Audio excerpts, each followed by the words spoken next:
செய்யும் தவத்தை பாரு சம்போ சங்கர இந்த அடியார் செய்யும் தவத்தை பாரு சம்போ சங்கர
அப்படின்னு ஆண்டவன் தன்னுடைய ஞான திருஷ்டியினால் அறிந்து பார்த்தார். பார்க்கும்போது ஞான திருஷ்டியினால் அறிந்து பார்க்க என்னையா நாகலோக பட்டணத்திலே நாகராஜ நாகக்கண்ணையின் தவங்களை கண்டார். தவங்களை கண்டும் காணாதவரை போல ஆண்டவள் கலி உலகமெல்லாம் அடியிறக்கவே பயணமானார். ஆமா அந்த நேரம் பார்த்து பார்வதி சிவபெருமானை அழைத்தார். ஆண்டவா பரம்பொருளே அந்த ஆண்டமும் நீங்க உலகமெல்லாம் போய் படியிழந்து கைலாசத்துக்கு வாரீங்க. இன்னைக்கு நீங்க படியிழக்க போனீங்கன்னா நான் பார்வதி ஒத்தையில தானே உட்கார்ந்துருப்பேன். டிவியை போட்டு பாரு. டிவியை போட்டு என்னத்தை பார்க்க? எம்ஜிஆர் படத்தை போட்டு பாரு. டிவியில எங்க எம்ஜிஆர் படம் போடுறாங்க? எதுல எடுத்தாலும் இப்ப ஒரே நாடகம் தான் போடுறாங்களோ. அதனால படம் எல்லாம் பார்க்க முடியாது. அப்ப நாடகத்தை பாரு. அந்த காலத்துல வந்து டேப் ரெக்கார்டு கிடையாது, டிவி கிடையாது, லேப்டாப் கிடையாது, டச் மொபைல் கிடையாது. ஆமா அப்படி இருக்கும்போது இந்த பார்வதிக்கும் இறைவனோடு போனாதான் இவனுக்கு ஒரு பொழுதுபோக்கா இருக்கும். ஆமா இந்த நாடகத்தால என் வீட்டிலே பெரிய ஒரு சஞ்சலம். அப்படி என்ன பெரிய பிரச்சனை வந்துச்சு? பிரச்சனைனா நான் வேலைக்கு போயிட்டு வீட்டுக்கு போவேன். சரி என் வீட்டுக்காரி சேர்ல இருந்துகிட்டு அந்த ரிமோட்டை போட்டு பிதிக்கிட்டு அவளை கூப்பிடுங்க. ஒரு டிவி சன் டிவில வைப்பா. அந்த செல்ல கீழே வச்சுட்டு சன் டிவி இல்லைன்னா ராஜ் டிவி எடுப்பா. ராஜ் டிவி இல்லைன்னா ஆமா டிஸ்கோ கவரி டிவி வைப்பா. சரி இப்படி ஒரு டிவியே மாத்திக்கிட்டு இருப்பா. மாத்தி பாப்பா. பிள்ளை கொஞ்சம் சோறு வச்சுட்டு பிள்ளை அப்படின்னு சொன்னா சரி என்ன போய் பேசாம ஒரு ஓரத்துல ஓரம் போய் வந்துடும். ஆமா இப்போ அங்க டிவில என்ன நடந்துகிட்டு இருக்கு? உயிர் இப்ப போட்டுமா பெற போட்டுமான்னு இருக்கு. ஆமா நீர் வந்து சோறு கறிக்கிட்டு சோறு வேணும் தண்ணி ஒண்ணு. ஆமா நான் வந்து விளம்பரம் போடும் போது உனக்கு சோறு வச்சு தரேன்னு சொன்னா அப்படின்னா இந்தான்னு 10 மணி ஆகி போச்சு. வயறு பசியோ தீ பிடிக்கி அடே அப்பா பசிக்கு நான் பார்த்தேன். சரி இவ துன்பத்தில் நிக்க முடியாதுன்னு சொல்லி என்ன நான் நாட்டுக்கிட்டு நிக்க போறோம்னே. நாட்டுக்கு நிக்க போற முடியுதா? ஆமா நீங்க எல்லாம் பேசிக்கிட்டு கேட்டு எங்க தாத்தா நாட்டுக்கு நிக்க போறோம்ங்க. பிறகு சோறு வச்சு தர மாட்டோம்ங்க நாடகத்தையே பார்த்துக்கிட்டு இருக்கா அப்படின்னு சொல்லிட்டு சரி. அப்ப அவ சொன்னா நான் டிவியை அமர்த்துவான்னு பார்த்தேன். டிவியை அமர்த்தல. நீர் நாட்டுக்கு நிக்க போறியாரு. சாவ போறீரு. நாட்டுக்கு நிக்க போறியாரு. ஆனா இந்த டிவிய மறைக்காம ஒரு ஓரமா போய் நாட்டுக்கு நின்னும் அப்படின்னு சொன்ன போது அந்த மாதிரி நான் பார்த்தேன். இவளை லேஜில விடப்படாதுன்னு முகத்துல கைத்த போட்டுட்டு முத்தத்துல போய் நின்னுக்கிட்டேன். அப்போ இந்த நாடகத்தால இவ்வளவு பிரச்சனை இருக்கு. ஆமா நாடகத்துல பார்வதிக்கு வந்து நாடகம் பார்க்கக்கூடிய அளவுக்கு டிவி இல்ல பார்த்தீங்களா?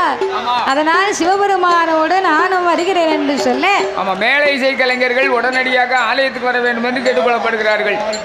மேலை இசை கலைஞர்கள் உடனடியாக ஆலயத்துக்கு வர வேண்டும் என்று கேட்டுக்கொள்ளப்படுகிறார்கள். அதனால் ஆண்டவா பரம்பொருளே என்னையா உம்மோடு நான் படியிறக்க வருகிறேன் என்று சொன்ன போது அப்படியானா உங்க அண்ணன் கோபால கண்ணை மேல சத்தியம் பண்ணி படியிழந்து முடிக்க வரைக்கும் வாயை திறக்க மாட்டேன் மறுவார்த்தை பேச மாட்டேன் அப்படின்னு ஆணையிட்டு கொடுத்தா தான் என் கூட நீ வரலாம் அப்படின்னு சொன்ன உடனே ஆட்டு வண்டி சம்மதித்து கண்ணன் மீது ஆணையிட்டு கொடுத்து வாப்பூட்டு சட்டத்தை வாங்கி பகவானும் பார்வதியும் ஈரேழு உலகமெல்லாம் இறையளக்க வேணும் என்று பாரேழு புவனமெல்லாம் பழியளக்க வேணும் என்று நாளை தினைய கொண்டு நாடு எங்கு வருவார் உரிய தினைய கொண்டு உலகமெல்லாம் வருவார் ஆளாக்கே தினைய கொண்டு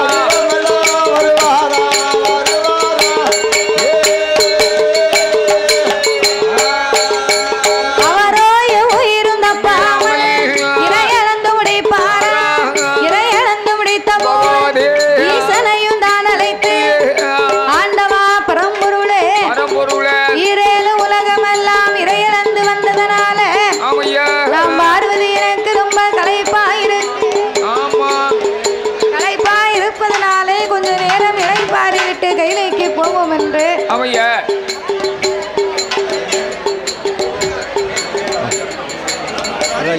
அதனால் ஆண்டவா பரம்பொருளே கொஞ்ச நேரம் இளைப்பாரி விட்டு கைலாசத்துக்கு போவோம் என்று சொல்லி ஆலமரத்தின் அடியிலே அமர்ந்திருக்க என் பெருமானுடைய பரிசோதனைகளை கடந்து நாகலோக வட்டணமணியாக வரும்போது நாகராஜன் நாகக்கண்ணின் தவத்தை கண்ட பார்வதி பிள்ளையில்லா இருவேருக்கும் புத்திர வாக்கியம் கொடுக்க வேண்டும் என்று சொல்ல அப்படியானா இருவேர்கள் கணக்கை பார்க்க வேண்டும் என்று சித்திரபுத்திரன் ஐநாரை வரவழைத்து கணக்கை பார்த்தார்கள். கணக்கிலே 2 பேருக்கும் குழந்தை இல்ல. பாவத்தை செய்திருக்கின்றார். பாவம் செய்தவருக்கு பிள்ளை வாக்கியம் கொடுக்க முடியாது என்று ஆண்டவர் சொல்ல பார்வதா தேவியோ சாமி என்னை போல பெண்ணல்லவா பெண்ணுக்கு மனமிறங்கி பிள்ளை வரம் கொடுக்கவே அங்கைக்கு மனமிறங்கி மகளை வரம் கொடுக்கவே பார்வதியும் சொன்ன போது ஆதி பகவான் உயர்ந்து சொல்வார்.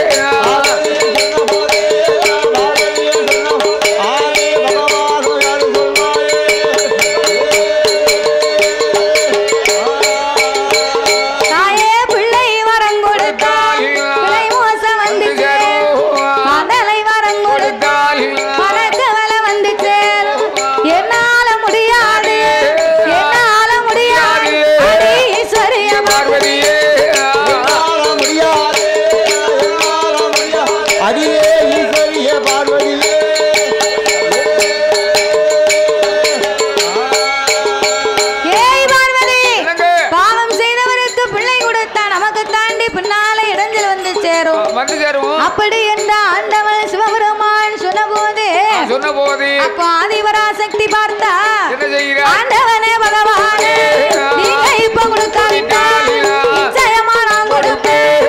பகவான கொடுக்காவிட்டால் பார்வதி நான் கொடுப்பேன்.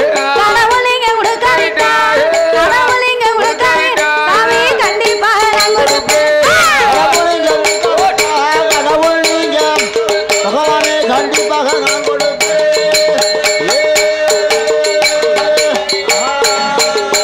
ஏய் பார்வதி என்னை எதிர்த்து குழந்தை வாக்கியம் கொடுப்பேன் என்று சொன்னதுனால நீயே போய் பிள்ளையா பிறக்கணும் போ.